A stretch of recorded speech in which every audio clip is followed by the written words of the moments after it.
Welcome to Extraterrestrial Reality. The late Barry Goldwater, he was a senator and also he was a presidential candidate back in the 1960s. Back in 1988, in an interview in the New Yorker, he said this: I used to receive 100 calls a year from people who wanted me to get into the green room at Wright-Patterson Air Force Base because that's where the Air Force stored all material gathered on UFOs. And he said he asked his friend, General Curtis LeMay, if he can get into that room, and he just gave me holy hell. He said, not only can't you get into it, but don't you ever mention it to me again. Now, let me just stop there for a second. Now, why would Barry Goldwater make that statement if it wasn't true? Why would he say that? How come when he asked General LeMay, who was his friend, about getting into this special room at Wright-Patterson Air Force Base where they kept apparently retrieved, wrecked alien craft stored. Why did LeMay get all angry with him and tell him never to even bring that up again? Like, why would that happen? There's no reason why Goldwater would make this story up at all. There's no reason whatsoever.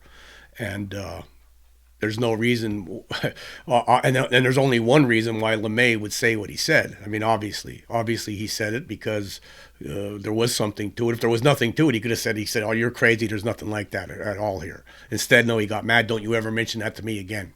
And that was the end of it. It's the only time Goldwater said it was the only time he ever saw him get really angry. It was when he brought that up to him. Why would that be? That's because there was something there, and there is a cover-up, and LeMay did not want his friend Goldwater to ever ask him about it again because he can't talk about it.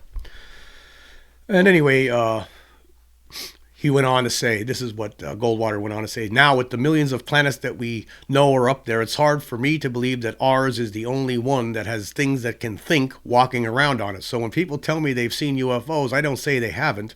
In 15,000 hours of flying, I've never seen one, but I've talked to pilots who have. I've talked to an airline crew that swore up and down that an object came alongside of them one night, and before they could do anything, it vanished. We lost a military pilot who went up to intercept strange lights and never came back. His airplane disappeared too. I won't argue for or against. Anyway, so what am I trying to get at here? The whole fact of the matter is that we're being gaslighted. That's the bottom line. I mean, there's no reason why Barry Goldwater would never have stated this if it wasn't true. There's just no reason why he would have. Why would he do something like that? Curtis LeMay, why would Curtis LeMay say that to Barry Goldwater? That's because there was something to it. There was something there and he can't talk about it, and he didn't want Goldwater to ever ask him about it again. That's because we're being gaslighted. In 2008 in Stephenville, Texas, there was a mass sighting of giant UFO. A lot of people saw UFOs in January of 2008. And here's an article from NPR from January 24th, 2008. And the headline reads, Air Force alters Texas UFO explanation. The Air Force is changing its story on what happened on a recent night in Stephenville, Texas, when dozens of witnesses say they spotted a UFO. 2 weeks ago, witnesses reported seeing a large aircraft with white lights hovering for about 5 minutes before being chased away by jet fighters. The Air Force Reserve in nearby Fort Worth initially scoffed at reports and denied the possibility that it had fighters in the area. Air Force officials reversed course Wednesday, however, and admitted there were nearly a dozen F-16s over Stephenville that night. Does this new revelation bolster or cast doubt on the witnesses' story? The night of the supposed UFO sighting, just after 6 p.m., Claudette Odom, her husband, and 2 other friends were clearing brush near her house.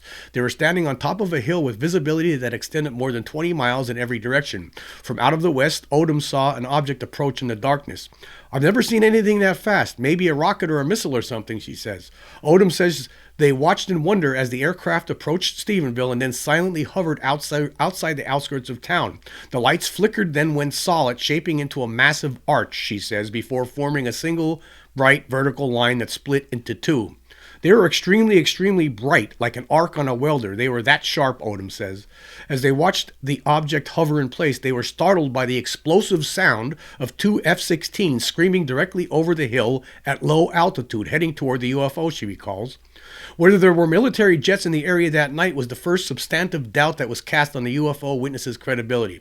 When contacted, the Air Force at Carswell Field near Fort Worth stated that they definitely didn't have any fighter jets over Stephenville that night. The officials suggest that the UFO witnesses might have seen an optical illusion. When Odom heard the Air Force's response, she says she knew that something was amiss.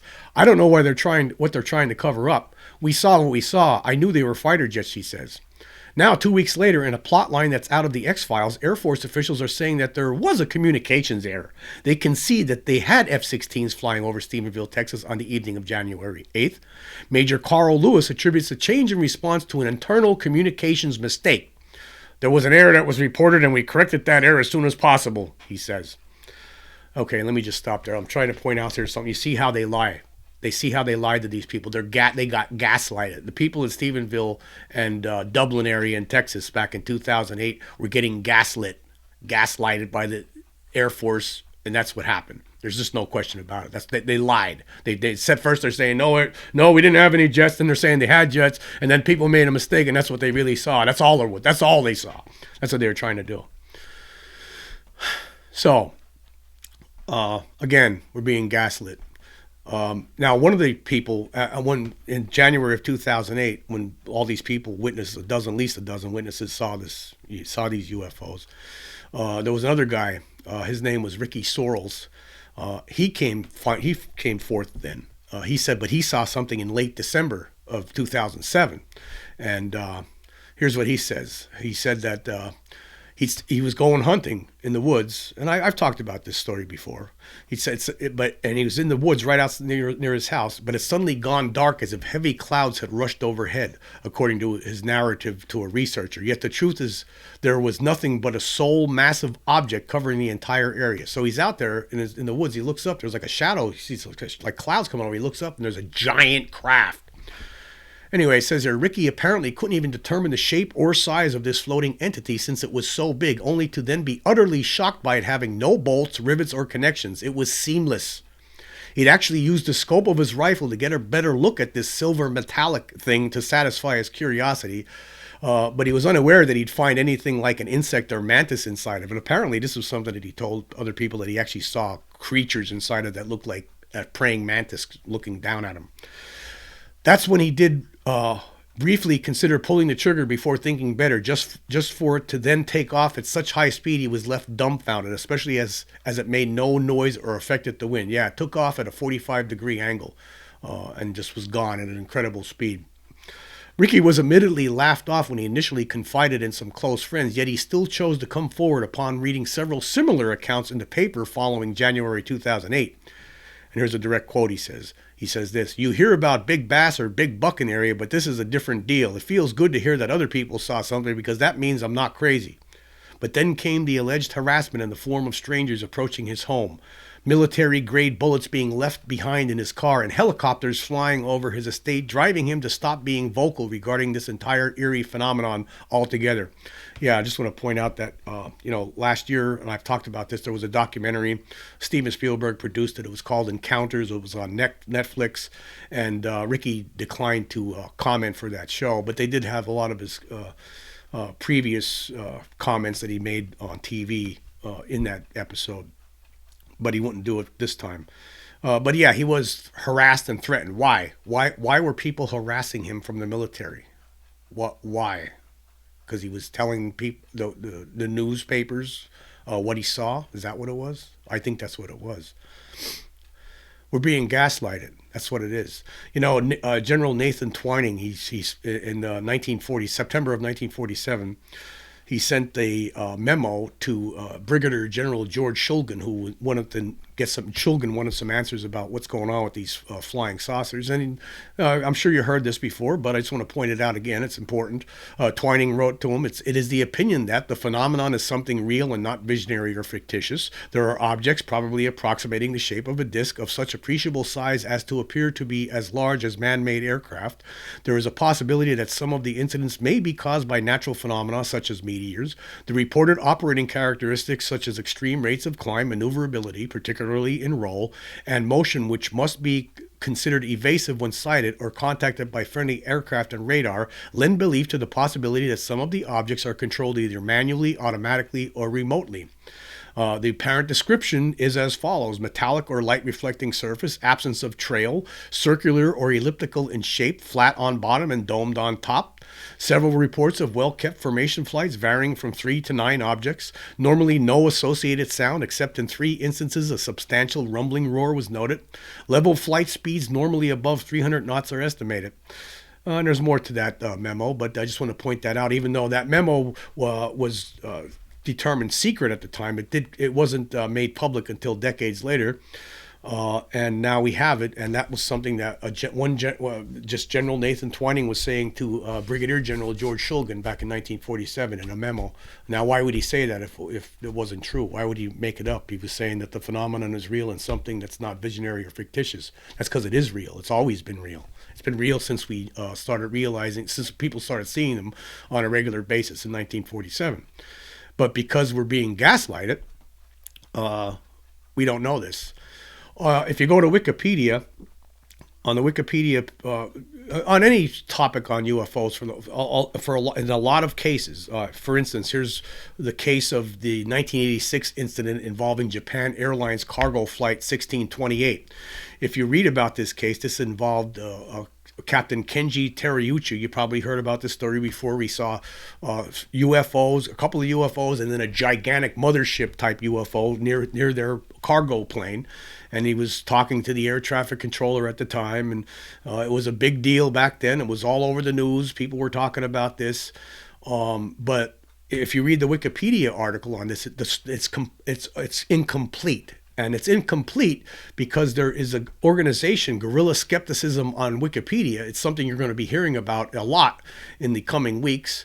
Thanks to the research of Rob Heatherly of Military Witnesses to UAP. He's been talking about this on Twitter since last year, how there seemed to be a group of editors who were taking control of certain Wikipedia pages, particularly pages that dealt with UFOs and extraterrestrial encounters, and nobody else could make any changes to them. Only this group of skeptics, of debunkers, they're the only ones allowed to make changes to them. And what they did in instances like this, some of the names that Rob has been talking about online, and he's also going to be on the Good Trouble show with Matt Ford in a show today talking about this at length, and I can't wait to see it, that this group of editors is controlling certain pages of Wikipedia and editing them and not allowing anyone else to add anything if they don't agree with it. And if you were to read this article, for instance, on this Japan cargo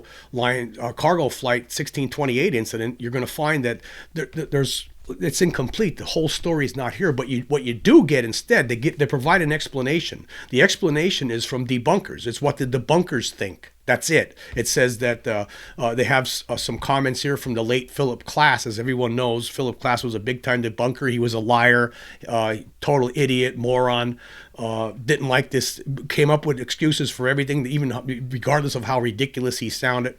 But he said here that what those pilots saw was Jupiter or Mars. Then it has here also, there's a comment here from astronomer and UFO investigator Robert Schaefer. He says here, despite Flight 1628 becoming one of the most celebrated cases in recent UFO literature, it turns out there wasn't much to read. About Terayuchi's report, Schaefer states that the pilot is not an unbiased or objective observer. And then it has science writer Brian Dunning. That's somebody I've talked about a lot on my show over the last year and a half or 2 years. This guy's a complete, absolute idiot, a debunker. You can't take his word. You can't believe anything he says. He only provides the data that supports his hypotheses. He forgets about the rest of it. It says here, science writer Brian Dunning writes that there was nothing extraordinary or unusual on that evening, calling Terayuchi a fine and competent pilot, but was hardly unbiased when it came to alien spaceships and Flight 1628, just another unevidenced aerial anecdote. And what's amazing to me is that and that's all it basically had. It doesn't give you any more information. It doesn't talk about some of the other information that that we know about this case, and that involves FAA division chief of the Accidents and Investigation Branch in Washington, D.C., John Callahan. And here's according to an article from the Anchorage Press. It says here, and you've probably seen John Callahan talking about this in documentaries. I know in 2000 he was talking about it. Over the years, this guy has talked about his experience regarding this case. And it says here, in 1986, John Callahan was FAA division chief of the Accidents and Investigations Branch in Washington, D.C. About a week after the JAL 1628 incident, he got an urgent call from Alaska. Callahan's recollections were recorded in an interview conducted circa 2000. His comments, too, are edited here for brevity and clarity.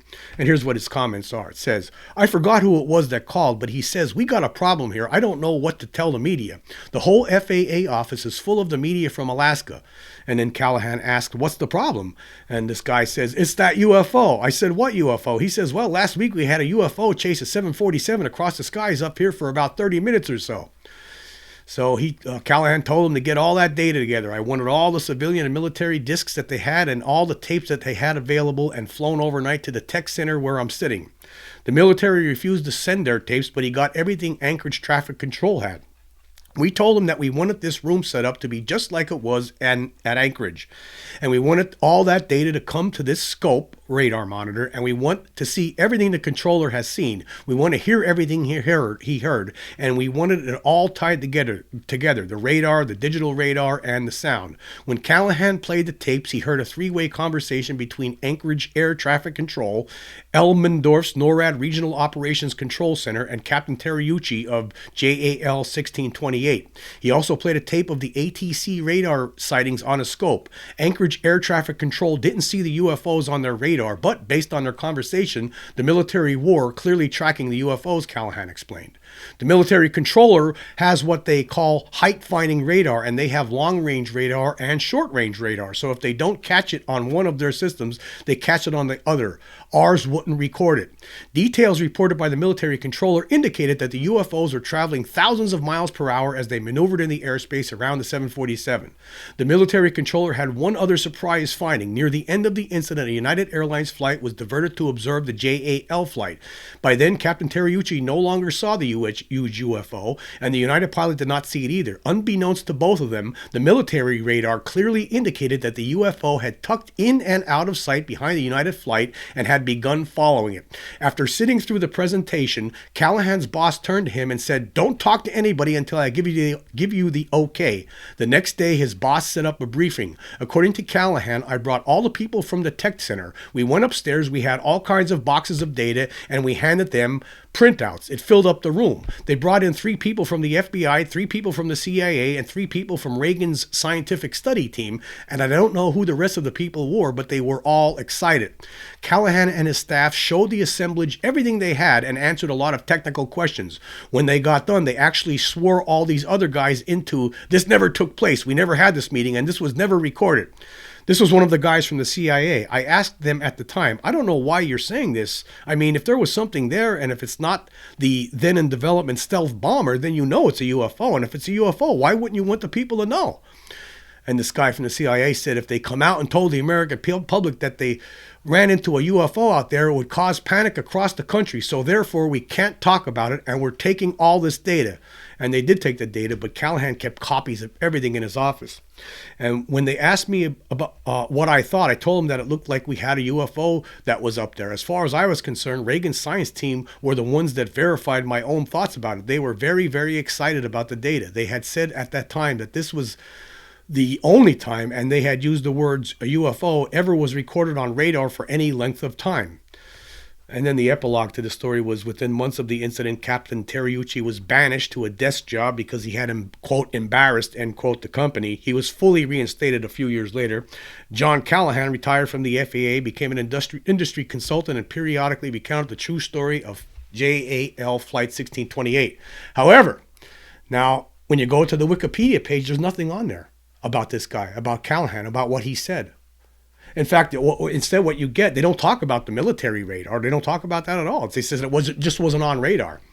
Anchorage, it doesn't say anything about Callahan. It doesn't talk about that. It just says that it makes it look like like Terryuchi was a clown. That's what it basically paints it as. And then you hear comments from debunkers who weren't even there. Brian Dunning, Robert Schaefer, Philip Klass. Are you kidding me?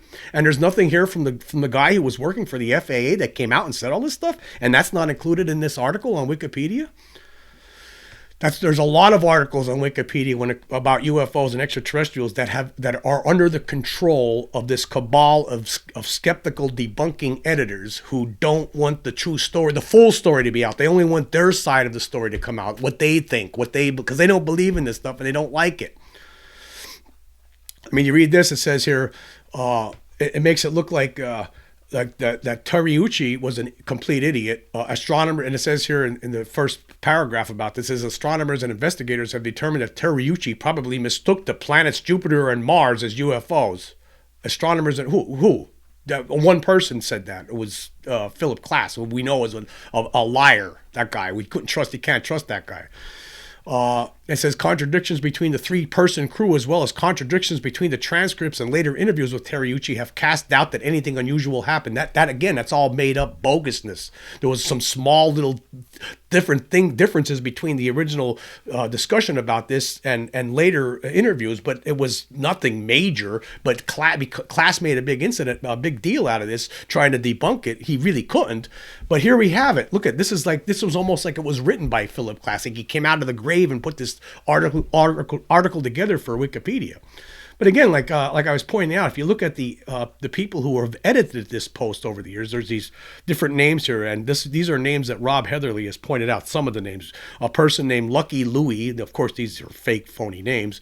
Somebody else named Jojo Anthrax, and you'll notice these names popping up along with some other similar names in other articles about UFOs and extraterrestrials on Wikipedia, and they're controlling this thing. So for some of these pages, they're controlled by this group of editors, and they if you want to make a change to it, that because they have a majority rule over it, they won't let your change occur, and that's why the article will sit like this. It's the same thing if you look at articles about Roswell, for instance. It's completely toes the Air Force line that it was balloons and dummies. That's all. It doesn't talk about all the witnesses. Doesn't really get into it. It makes everyone look like idiots, and that the skeptics and debunkers look like they know what they're talking about. That's what's going on here. So this is absolutely ridiculous. So not only are we getting gaslighted by the government for all these decades, but now we've learned that we're getting gaslighted on Wikipedia by this cabal of debunking editors. And again, we're going to learn a lot more about this. I can't wait to hear more from Rob Heatherly, and I'm really looking forward to the episode that he has with Matt Ford on the Good Trouble show. That's going to be very interesting. But this is where we're at, folks. It's just a shame. And again, another one we don't talk about here, who has been gaslighting us, as it turns out, is the former director of Arrow, Dr. Sean Kirkpatrick. I want to go over an article here from Liberation Times that was just published today, as well as another article that was basically a pro. I would refer to this as a pro Kirkpatrick article that was appeared in Vice, and I want to go through a little bit of that too. Anyway, but the article that appeared in Vice was written by Matt Galt and Joe Murgia, or the UFO Joe. He always has some good stuff on Twitter. He talked about this article a little bit and some of the things that were made. And of course, as we all know, Kirkpatrick had issues with the Congress. He thought that they were all falling for conspiracy theories and that there was no evidence whatsoever, no aliens. They didn't find any evidence of it. But the guy, it turns out that he just looks like he's lying. That's what it looks like. I thought maybe he was just a useful idiot, but maybe it looks like this guy is an absolute liar. Anyway, Joe Murgia writes this. He says, this pro-Kirkpatrick piece is written by Matt Galt. Brief excerpts below with comments by me. He provided some of his own comments, and we're going to go talk about some of them. But anyway, Matt Galt for Vice wrote, Arrow has issued reports over the past few years that have routinely debunked the idea that the Earth has been visited by visitors from the stars. Now, that was one of the comments that this Galt wrote in Vice about this Kirkpatrick op-ed. And Murgia says this, that's your opinion. In my opinion, the reports issued by the ODNI were woefully incomplete and haven't debunked anything. Even if we just go by those reports and ignore classified data, which we haven't seen, hundreds of objects remain unexplained. The Tic Tac is at the top of the list. Visitors from the stars? I don't know the origin of these anomalous objects. Okay, yeah. They haven't. Arrow hasn't routinely debunked anything. What did they debunk really? I mean, there was most of the stuff they haven't debunked. We haven't even seen all the stuff. Anyway, then another segment from Galt's article in Vice. It states, Kirkpatrick's Scientific American piece is angry, and it's easy to understand why. He was telling people a boring truth that they didn't want to hear. Some members of Congress prefer to opine about aliens to the press rather than get an evidence-based briefing on the matter, he said. And Murgia says, boring truth? Again, that's your opinion, and certain members of Congress have been trying to get access to more information for a while now. It took me forever to get a meaningful briefing from the Inspector General of the intelligence community. Why have they apparently turned down briefings from Kirkpatrick? Maybe, like many of us, they don't trust him or Arrow. And we'll get into that in a minute here, but I want to talk about this. Boring truth? So this Galt for Vice is saying that Kirkpatrick was, people are just upset with him because he's telling a boring truth that nobody wants to hear. No, he's telling a dull lie that we've been hearing for decades from other people in the government. We're sick of hearing about that nonsense. Anybody who does the research knows that there's something going on here. That's what it is. It's not that's not truth. That's not truth what Kirkpatrick's talking about. He's lying.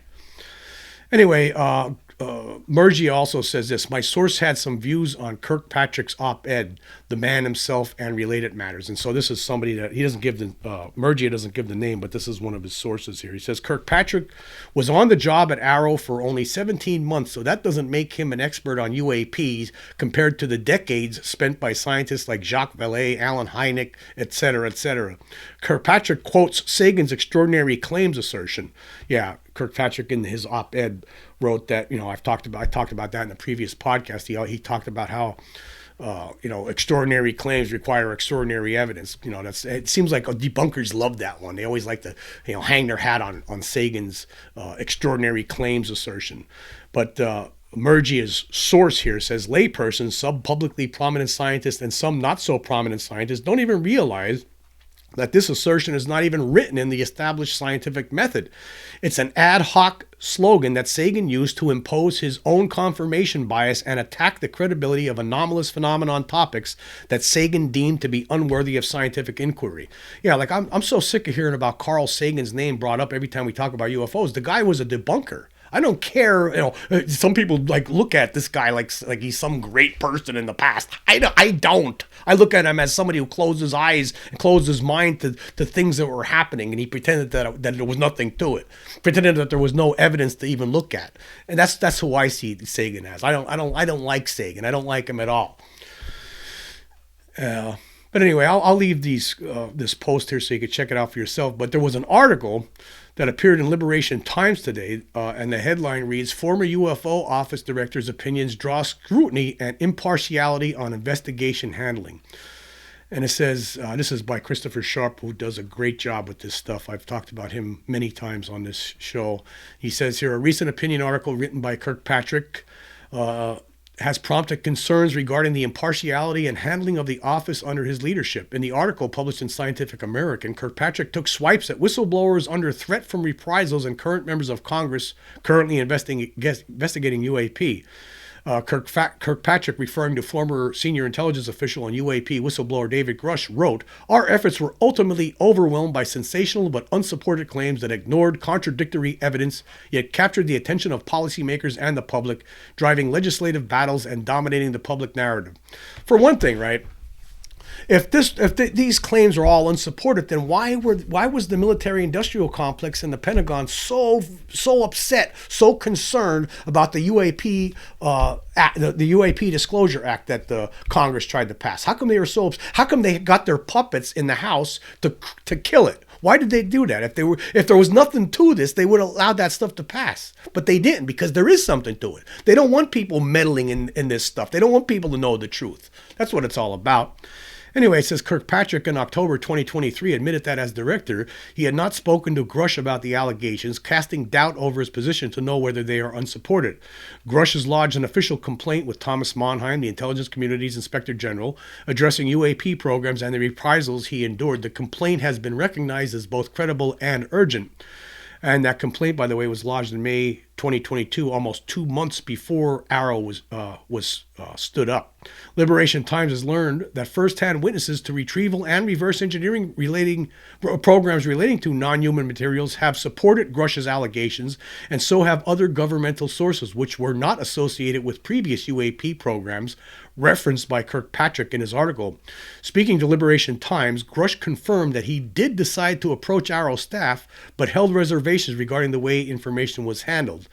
So Grush did try to approach these people, but this is what happened, according to Grush. On request of a senator in late October 2023, I have been in communication via email with Arrow staff and have been willing to work on an interview arrangement. Arrow staff have been unwilling to address in writing the specific handling of classified compartmented information, such as the CIA Directorate of Operations compartmented data on human sources and non-UAP related but adjacent compartmented programs. I take my obligations to protect sources and methods extremely seriously. So it wasn't like Grush wasn't trying to. He was trying to set things up, but Arrow wasn't accommodating.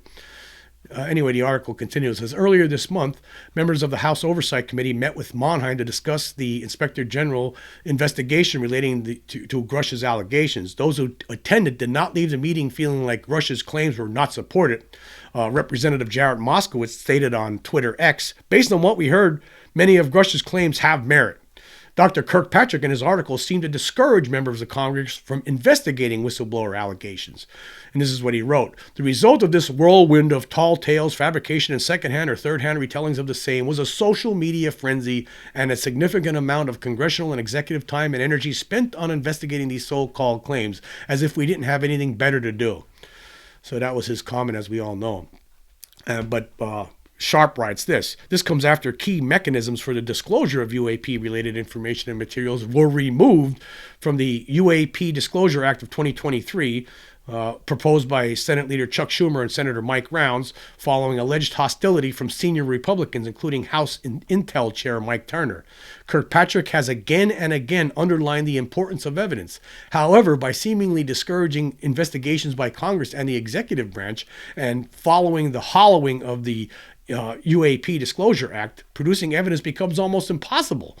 Speaking with Liberation Times, Lester Nair, the founder of the UAP Caucus, a group dedicated to raising UAP awareness and advocating for action among congressional members, commented, "It's ironic. The Department of Defense, often accused of hiding UAP information, now, through Dr. Kirkpatrick, is actively discouraging Congress from finding evidence and potential whistleblowers from coming forward. History reminds us, as with the Church Committee, that a thorough, transparent investigation is imperative now more than ever." Another thing that Kirkpatrick says, he wrote that none of the whistleblowers within the public eye had ever approached Arrow to provide evidence and a statement for the record. He says this, as of the time of my departure, none, let me repeat, none of the conspiracy-minded whistleblowers in the public eye had elected to come to Arrow to provide their evidence and statement for the record despite numerous invitations. Liberation Times believes that statement's inaccurate. One whistleblower in contact with Liberation Times has asserted that they did speak to Dr. Kirkpatrick and his team on record, and they were aware of several other whistleblowers who did the same. It is understood that the Arrow was provided with statements and specific data.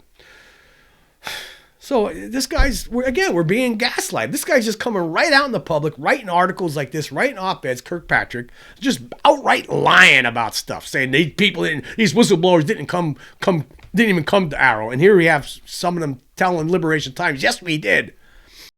So all in all, I mean, what's going on here? We just continue to be gaslighted by creeps within the government, creeps that are debunking creeps. I don't know, they're making a living out of doing this, debunking, because they know that there's a small market for it. People like the creepy Stephen Greenstreet and the disingenuous Mick West. You got all these people running around trying their best to make it seem like all of this stuff related to UFOs is nonsense and there's no reason to look into this and we're wasting our time and effort. Congress is believing in conspiracy theories. It's all nonsense. It's just this big giant gaslighting effort. That's what it is. All of it.